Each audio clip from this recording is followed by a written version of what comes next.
affichage de nos terres. Elles ont détruit nos maisons et nos villages. Je ne peux pas retourner chez moi. Pourquoi?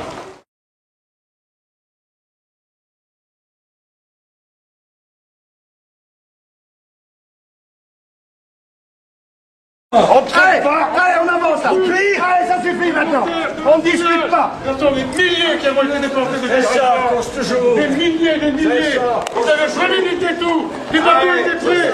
Les soldats nous ont dit non, France, dans le dos. Ils ont raflé dans les rues. Raflé dans les rues, vous entendez bien. Pas possible. Mon fils, il est resté dans mon appartement.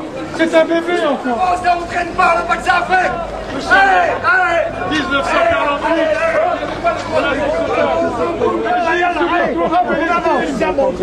J'ai 60 ans. 60 ans de malheur. Allez, on y va, on avance. À genoux.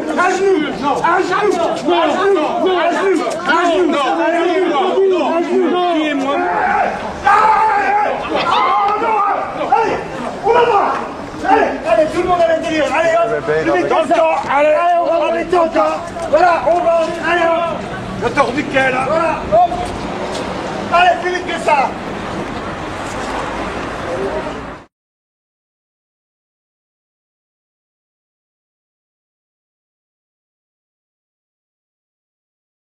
Voir notre position sur la situation actuelle qui est absolument dramatique pour les Palestiniens.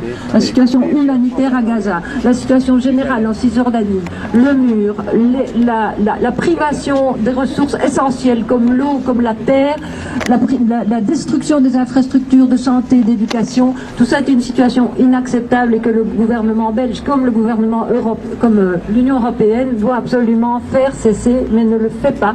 Il y a une timidité terrible au niveau à la fois de l'Union européenne, mais également de la part du gouvernement belge. Alors, je dois dire aussi donc toute mon admiration au groupe citoyen qui a organisé cette manifestation, et d'autre part, je suis effarée par les pressions que nous subissons aujourd'hui par rapport à la liberté d'expression et la possibilité de faire une manifestation non violente, malgré les quelques cris que nous poussons, mais évidemment la manifestation est totalement pacifiste, et je suis sidérée de voir ce qui se passe à la commune de Nivelles, où on subit des pressions. D'abord, on a empêché de circuler avec le tracteur. Maintenant, on voudrait nous empêcher de faire un deuxième tour à pied.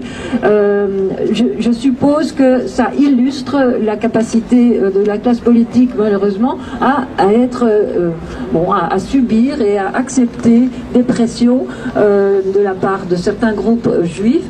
Et ça m'effare. Enfin, ça m'atteint beaucoup dans ma foi, la démocratie. Je suppose que ça se passe à tous les niveaux et que c'est peut-être aussi pour ça que le gouvernement belge est si timide parfois dans ses positions. Donc je pense que nous devons tous, en tant que citoyens, très très conscients que la démocratie, il faut la défendre plus que jamais, la liberté de s'exprimer, la liberté de manifester pacifiquement. Et donc moi j'encourage le groupe à faire un deuxième tour. On peut le faire peut-être plus calmement sans crier autant, puisque ça fait peur parfois aux enfants, mais néanmoins notre message doit rester intact et on doit continuer à pouvoir s'exprimer et à manifester publiquement. Donc c'est Thérèse Noy, députée écolo, qui a pris la parole, conseillère communale de Braine-l'Alleud.